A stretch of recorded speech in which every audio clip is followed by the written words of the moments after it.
Welcome to the SMU SES SMF webinar, Agile Manufacturing and Agile Supply Chain. This webinar is jointly organized by SMU Academy and SES, supported by SMF.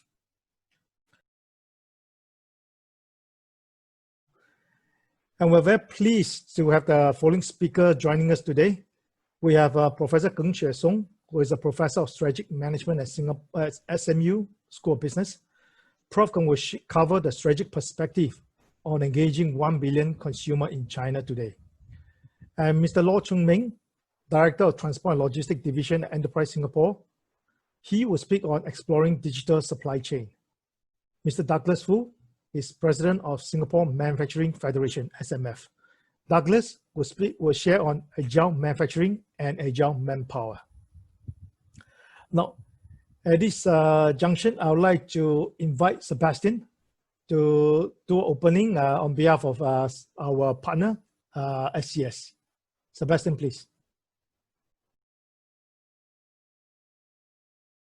Okay, so I'm Sebastian. I'm the co-founder of Holio, and Holio is basically a digital container trucking platform, and we focus on building tools and solutions to help the trucking companies to connect with their customers' backend systems so that they can support the customers in their agile manufacturing and agile supply chain process, so they can be a lot better for this new whole era of agility, right? So I have the honor to sit in both SES Supply Chain Management Chapter and Singapore Manufacturing, and SMF Digital Commerce.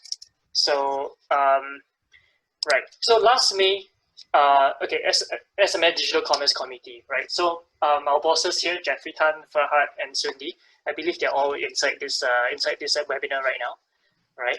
So last May, both SES signed an MOI with SMF to provide opportunities and activities that will enhance digital technology knowledge transfer and skills with SMF members, right? So today's webinar is one of those many technical events that is being organized, that SES organizes, and we would like to welcome more members of SES and the public to attend, right? So I also like to thank SMU Academy for this opportunity to put together today's joint webinar, right? So agile supply chain, as the name suggests, it's really, really important, right? It puts focus on speed, cost efficiency, responsiveness, flexibility, and productivity, where in the world today, nothing is normal anymore, right? Things can change just because of a tweet, right? Things can change just overnight in a couple of months. We all have seen it, right? So we are all here to talk about how we can create a more robust process that saves businesses and consumers money, eliminate waste and excess inventory, so that we can all foresee potential shortages, and we can all do this quickly and productively, right? So today's session is about agile manufacturing, agile supply chain. Coming November, we are also going to do a new SN series on a new norm of supply chain, right? So at SCM, we are always doing into such events, and we like to, so if you guys are interested in such events and you guys like what we are doing today, please do stay tuned. Coming forward, we have 3 QR codes. They are not safe check-in. They are to check us out, in fact. So we are here to do check us out, and from these portals, you guys will be able to continue to stay in the loop of the new coming events that we have prepared, right? So I wish everybody a fruitful session today. Thank you very much. Is that the young generations, their attention span becomes smaller and smaller, right? So that this 20 seconds video has actually become more popular than you show a 1 or 2 minutes advertisements, commercial shows. All right, so that's really the trend, that the attention has become more and more valuable. So whatever the products, you cannot just wait for people to look for you, because people don't look for you, right? So they have this attention span limitation. But what really can make the producers or the suppliers standing out is really to have something that's really reputational, right? So it's really about the branding and also to build up some reputation. That's, for the long run, this is going to be the ultimate winner. I mean, at least from my perspective, right? So that's one thing. Another point that I wanted to share with all of you is that in China, right? So we see more and more this non-market transaction that's happened because we know that in Asia society, we are still very 关系oriented societal relationship based society, and in particularly it is in China, it's a 关系focused society. And therefore, this social relations or the social network become a very useful and valuable channels for the producers to really reach to their consumer, right? For example, we do have a company called Pinduoduo, right? So what they do actually is really utilizing this social network, right? So that you have something good, right? You like it, and then you introduce that to your relatives, to your friends, and then they pick that up. So at least you would say that social network, if you are able to utilize it, you take advantage of that. That's actually is one way for us to really penetrate into this attention problem, right? So if you have a smaller attention span, but they would still pay attention to their relatives, to their friends, moments and posting, right? So that's one thing that we have to bear that in mind, is that we cannot utilizing the pure market mechanisms, but I have to really follow the trend and looking for how these relationships, 关系 network, social media, all of the things can really play around for the consumerism and consumptions. But on the other side, I just want to say that you know, whenever the attention goes, the money goes, right? So we actually have this new phenomena that there are lots of the agent company come to say that, you know, you pay this $300, we maintain that you're going to have 1,000 clicks or, you know, a million clicks a month. So actually the international bodies already mentioned that this probably is one of the cyber crimes. The biggest cyber crimes, you know, is emerging, that the traffic, lots of the traffic data, right, actually is a fake data, it's not the real data. So that's really the challenges and opportunity that both is there. You want to go online, you want to get the traffic, you want to get the attention of the consumer, you want to have more consumers to click on you, but actually you do not really know how many of the clicks are the real clicks or how many of them are really clicked by the robots, right? So that's something that we really have to bear that in mind. The second thing that we also have to bear that in mind is that whatever that happened with these new technologies, they are just the tools, right? So for example, on TikTok, we do have lots of the celebrities, right? So online celebrities, they can really bring, they do the streamlining, and they can sell the products utilizing their celebrity status. But this doesn't mean that every product would be able to utilize these methods, right? So I just recently, I saw a couple of cases that some suppliers just wanted to jump onto the bandwagon and ask, you know, to hire some celebrity online and pay even in millions of dollars, but actually this didn't really turn out to be a good sales, right? Therefore, you know, whatever there is these new forms, new channels, new technologies, it's still about how you match your products to the consumer's needs, right? So that's really get down to the idea that although we see there are huge change in how we reach to the consumers, actually the essence never changed, right? So the essence of the business or the commerce is still about you create the value for the consumers and let the consumers appreciate this value, and then the business really goes, right? All these methods is really should be the means. They should not be the ends by itself, right? So that's something that I want to share. The last point I want to share is that we all talk about data, and when it's come to reach to the consumers, data become really more important. Just to talk about one thing, that before we talk about the population, right, the larger scale, you go to Walmart, you go to Sheng, you want to buy a big bulk of products. But later on, we become the market segments, right? So that there are young people, old people, there are rich people, less income people, right? So you segment. Now the segment becomes smaller and smaller. It's become so smaller that actually each individual should be paid attention to and should be paid attention to. So the granularity of the consumers now already reached to the individual level, right? So that's another very important trend. And when we reach to this individual level of the consumer behaviors, you need to have a much higher capabilities in the forecast, in the supply chain management, and also in agile manufacturing. Both Douglas and Chumi come to share with us later, right? So because of that, the data actually become the most critical and most important factors, right? So unless you have this data capabilities, otherwise actually you cannot really reach to the consumers on the individual level, right? I think that's just several points that I want to share with all of you, right? To say how the new consumerism is really happening in China, right? Thank you. Next, we have Douglas sharing with us from the SMF perspective. Douglas, please. Thank you, Andrew, and thank you all for joining us today. It's indeed an honor to be here with SMU Academy and the Singapore Computer Society. I have the pleasure to be the current president of Singapore Manufacturing Federation, SMF for short. The SMF was established in 1932 and continues to represent the interests of the manufacturing sector of Singapore to drive competitiveness and sustainable growth through serving industry-specific needs. As what Chong Ming has mentioned earlier on, the manufacturing sector is at the forefront of transformation towards Industry 4.0. This transformation is complex, driven by a combination of rapidly evolving technology, capabilities in human capital, and the distinct shift in the nature of consumer demand.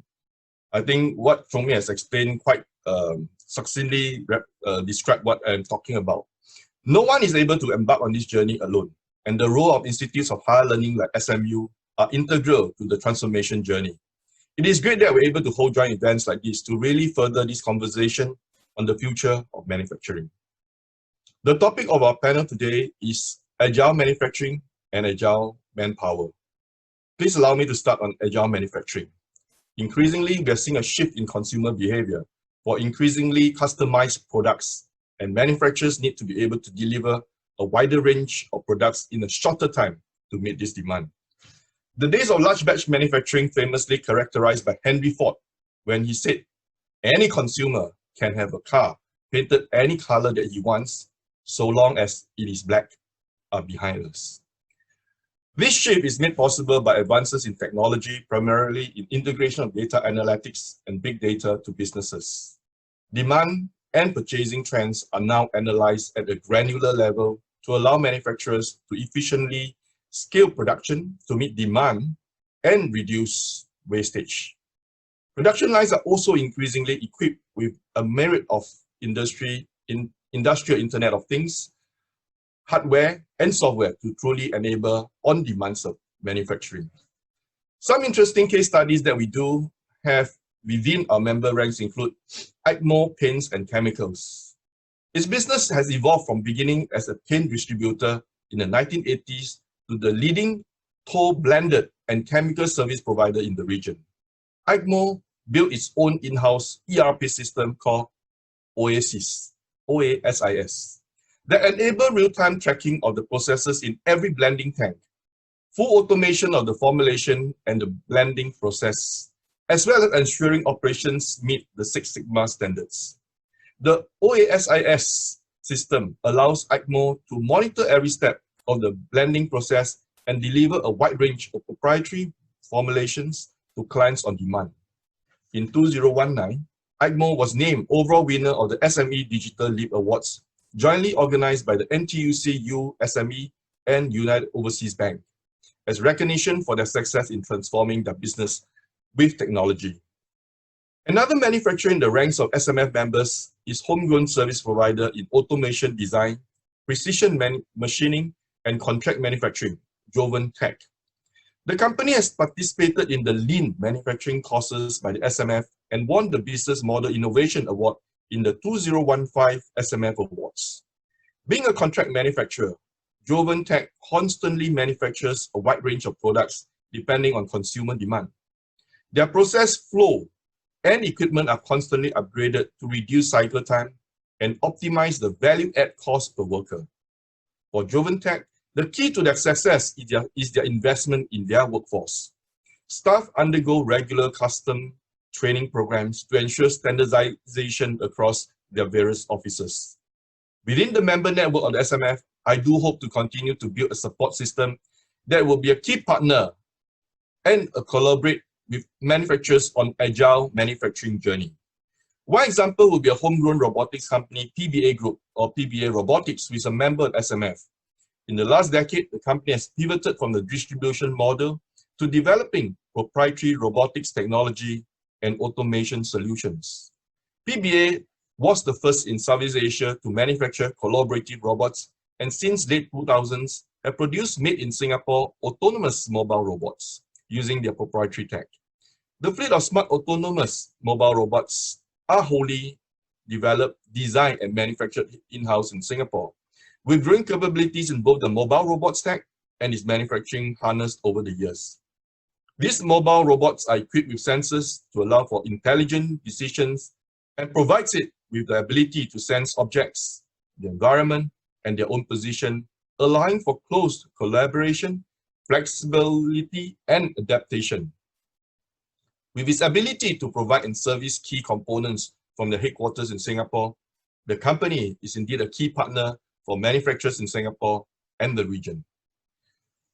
Let's now move on to Agile Workforce. Increasingly, we find workers need to be able to perform cross-functions and continuously learn new skills. And this will define the Agile Workforce of the future. The continued development of capabilities lie in the core of the activities SMF is focused on. As one of the biggest trade associations and chambers, commonly known as TAC in Singapore, SMF continuously seeks to reach out to our members effectively and to create relevant programs to enhance the competitiveness of our manufacturing sector. As events in the world have evolved the way of doing business, digitization, and human capital emerge as key concerns in 2019, are definitely even more important with the onset of the pandemic in 2020. The workforce needs to continue to reskill and upgrade, and more importantly, employers and employers need to adopt a mindset that embraces change to adapt to the rapidly changing demands of the workforce. From a survey of our members done at the end of 2019, the top 3 focal points of the transformation are upgrading workforce skill sets, retraining employees for different functions, and modernizing manufacturing lines for future automation. Separately, a study released by Deloitte in May 2020 notes that globally, work in manufacturing is poised to transform at an unprecedented pace through the adoption of new technologies like artificial intelligence, advanced robotics, analytics, and Internet of Things. The study also highlights findings that technology is likely to create more jobs than it destroys, with a caveat that the challenge will be an ever-widening skills mismatch between available workers and the skills required in the jobs that will become available. Separately, the World Economic Forum Future of Jobs Report 2018 stated that by 2022, everyone will require an extra 101 days of learning to deal with the emerging jobs that include roles like data analysts and scientists, AI and machine learning specialists, software and application developers, and analysts. The challenge ahead for manufacturers is therefore to identify and implement future-ready business model, as well as to ready our current workforce for the future through the implementation of effective training and education pathways for both the current workforce and those entering the workforce. SMF will continue to see a strong uptake in our talent development programs administered by the SMF Center for Corporate Learning, CCL. For professionals, managers, and executives, PME seeking a new job placement, SMF has since assisted more than 2,300 PMEs in converting them to new career. PMEs require skill sets for mid-career switch through programs like the PCP Broad-Based, Overseas, and PMAX.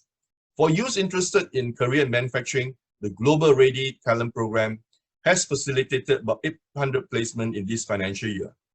In addition, to widen the opportunities for members with regard to the capability building, SMF also signed MOUs separately with 2 other TACs, namely the Singapore Business Federation, SBF, and the Singapore Computer Society, SCS.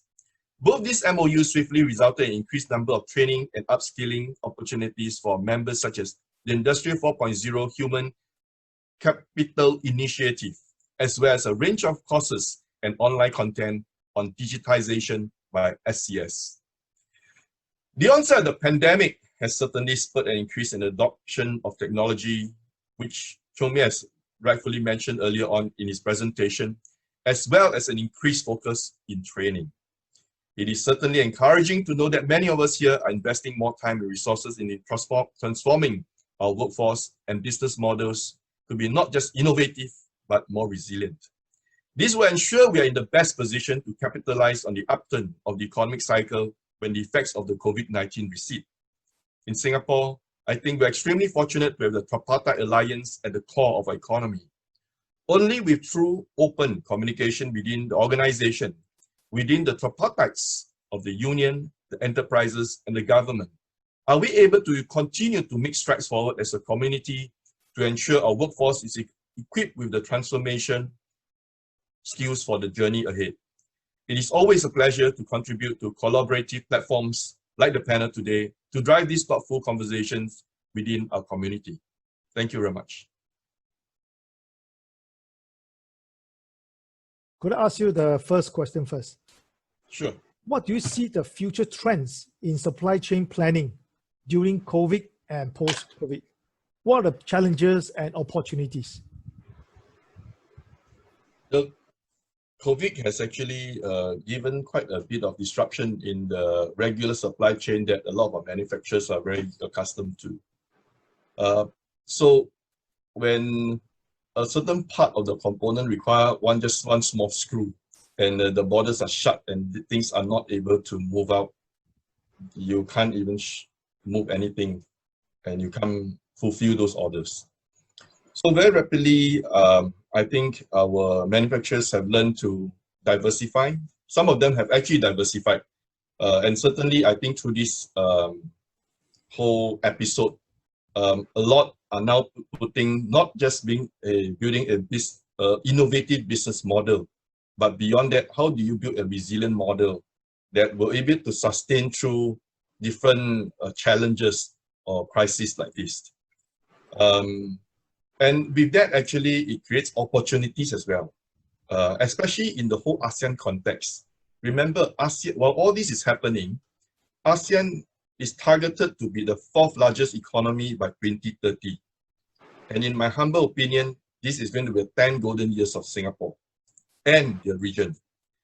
And if you take a step back, all the 10 ASEAN countries are at the different stages of development. And if you are a good business model creator, what you need to do is look at the products and services that is required in the marketplace, understand the strength of the 10 ASEAN economies being able to produce the different components, get those things into a certain place, do a design, and possibly going out as a product of Singapore, which carries with it a certain premium to any part of the world. So if you're able to manage that using what Chong Mei has mentioned about the supply chain, as well as a digitization and data analytics in terms of understanding consumer demands, being able to customize products for people almost just in time, and being able to change different styles within very short time, that create a huge opportunity in the next 10 years. In fact, in the next 2 years, they are already targeting about 15 million people that will move up to be middle income in the ASEAN region. And even though we are talking about a pandemic that's ongoing right now. All right. Now, for Professor Keng, we talk about, Chong Meng and Douglas is talking about how our Singapore companies go out of the world to try to get more businesses. Any suggestions from you for Singapore companies on how they can participate in the digital economy in China? Prof. Keng. Yeah. Thanks for this question. I think this is very important because of the huge market in China. But I think that Douglas and Jimmy already, give out very good advices. First of all, is that I think Singapore still have lots of good products. They have the intellectual property, some very nice products, and also I think from the perspective of Chinese consumers, Singapore is still embody the reputation of the trustworthy, reliability, high quality, and so forth. So I think, as we just mentioned, right, now the consumers' attention span becomes smaller and smaller, shorter and shorter. It's very important that you have some trusted branding to penetrate. I think we already have this natural advantage to that. The second point, I think both Douglas and Chong Ming mentioned, is that we have to go collaboratively. We have to go as a team. So, if for any of the Singapore companies, we can be a very large company in Singapore, but in the Chinese standards, we are very small, right? So even micro, because they simply have this large market, and then they can easily go very big.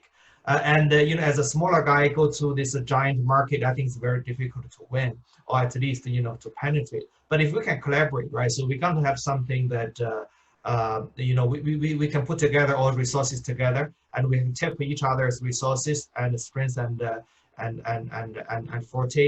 I think that's the way to go. And also another thing that we want to mention is that we have to understand what the Chinese, the new platforms, as we mentioned, right? I think that also, I think Singapore already provides some of these platforms. For example, Trimian just now mentioned, maybe my memory is wrong, but there is a CIC, or there is APC, or there are some platforms that can really readily bridge Singapore companies to inter-China already. So it's not really for every of the Singaporean companies to start from the scratch and to rebuild everything. I think that's not possible at all. Another point that I want to think of is that I also agree with what Douglas and Trimian alluded to, is that actually Singapore actually can play a bigger role in ASEAN region, because now it's not that Singapore companies need to enter China, but lots of the Chinese companies want to get out of China and they want to penetrate into ASEAN.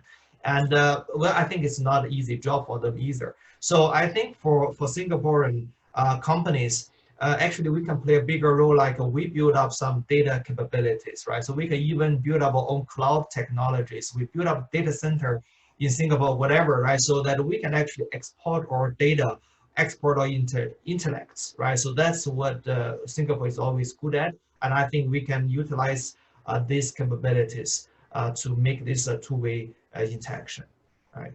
Yeah. Whatever way that can lead me to more business, that kind of thing, more prosper and more future. Yeah, this is my my thinking. Mm-hmm. I think your broad direction is aligned with everyone. We like to grow our revenue, grow our profit. Yes. I think I think there's a lot of rethinking with this COVID-19. Is for you, I think you need to look at the market as Chong Meng saying, the market segment, whereby you have a very strong value proposition. In the sense that why does your client should come to you? Is it because of your wide selection? Is it because you got the best price? Is it because your best customer service? In the sense your value proposition. How? Yeah. Yes. That Sorry, just now you say I actually have all these criteria, because after all I have been in this industry for more than 25 years. Wow. But it's it's quite long. But it's just that before the COVID is actually the oil crisis, so it's actually bringing the marine industry, the oil and gas, quite down, and we actually still struggling in the business. But now it's the COVID things is making it worse. So during the oil slump, okay, I actually thinking of doing some more other kind of business, like diversify, not putting all the eggs into one basket. Mm-hmm. So but until now, what I'm thinking, other people also thinking. I do not have the person who really can guide me towards my goal. Yeah. I think many people who are sharing the similar challenge as you, Peggy. Mm-hmm. And if you allow me, I will at the same time invite you to come to SMU Academy, and then you can think with like-minded people and see how you can reposition yourself and look at new markets.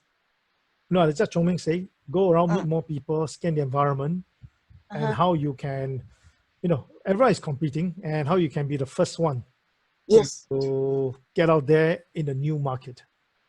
Yeah. Yes. Professor Keng, are you still around? Would you like to, if you want to offer some advice? I think Peggy's question is really the similar challenge for many people now. And I think it's not easy way to go out. But I would have to say that I don't really know the logistics very much, but in terms of oil and gas, I can see that the macro trend is something that is not really reversible, right? So I think because of this renewable energy, those kind of things, and also because the Singapore as a transportation hub, the importance actually is also decreasing. I think that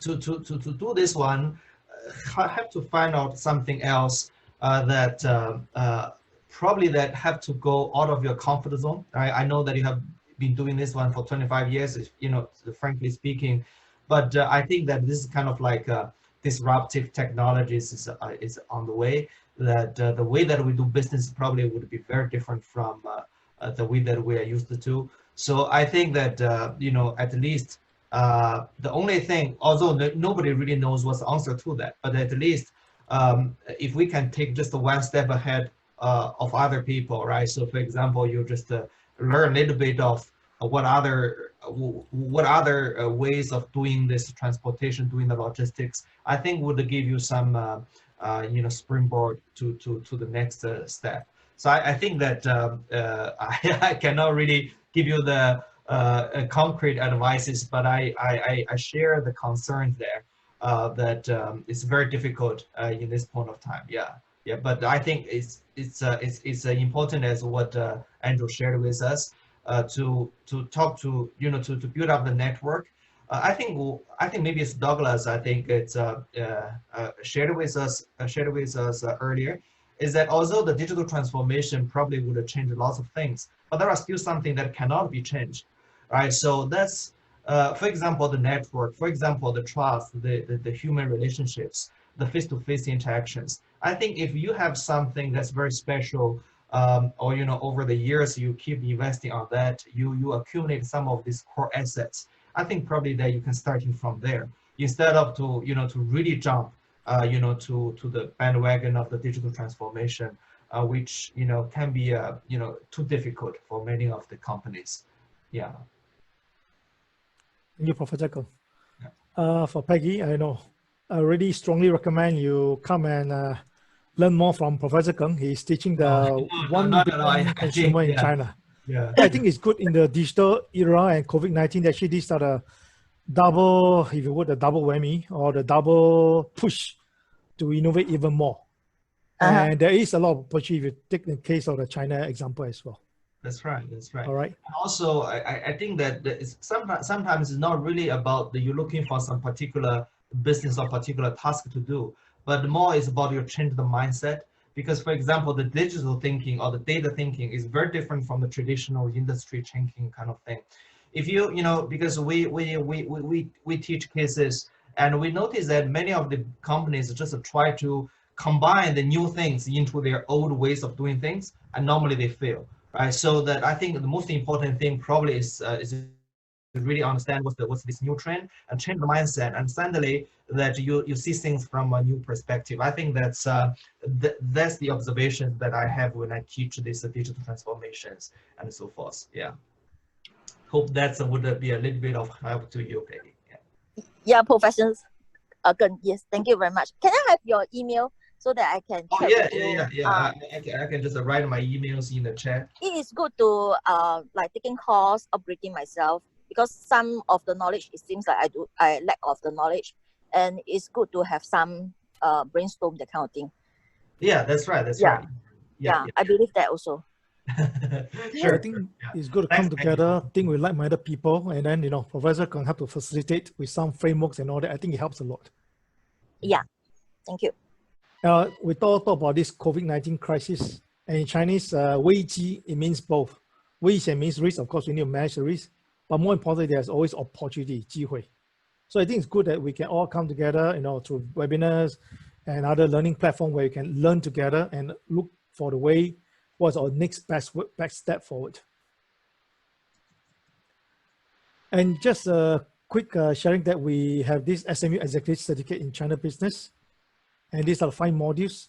And Professor Kung will be talking on module 4 on engaging 1 billion consumer in China. It's great to be closing. It's great to see I think we topped out at about 80 odd people there.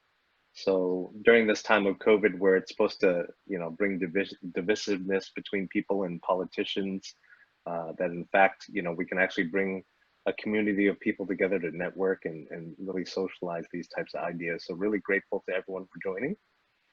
Thank you, Andrew, for all that was discussed here. So I want to thank everyone for joining this session, and I trust you guys found it useful. I think we covered a lot of territory, and obviously everyone's been greatly impacted by COVID-19, and how we've discussed agile manufacturing and supply chain, bringing businesses closer to this consumer, especially manufacturing closer to this consumer, and becoming less about a value proposition of product centricity and more around data-driven services, right? So anywhere from targeting 1 billion consumers in China to the massive wealth that we actually see coming to this region in ASEAN. So thank you especially to SMU Academy and SMF for putting this joint webinar together with us on behalf of SCS Supply Chain Management Chapter. Very grateful.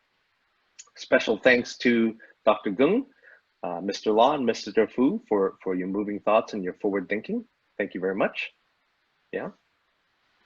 Just a little bit of before we actually close out the session, we'd love to hear some more of your thoughts. So we want to engage you in this survey, right? And as you participate in this survey, and it's going to take less than 5 minutes, we can actually better curate content and programs so that based on your feedback, right? So we'd appreciate that. And I can drop this in the chat, this link in the chat shortly. If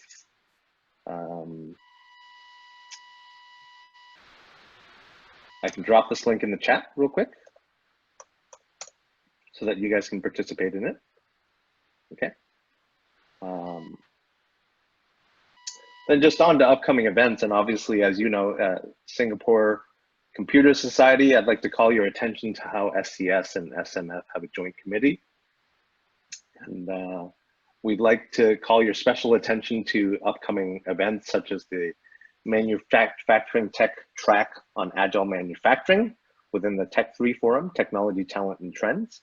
More details will be coming up in mid-August, so keep your bookmark on scs.org.sg. Okay.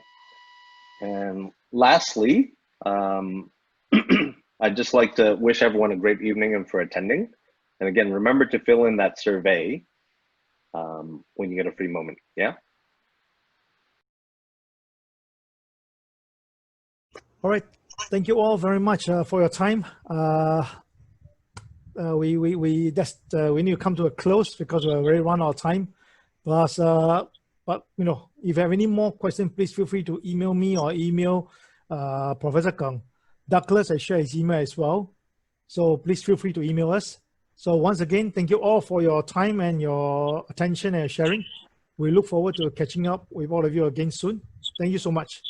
Thank you. So this Thank you, everybody. Take care. Thank you. Bye. Bye. Bye. Thank you. Thank you.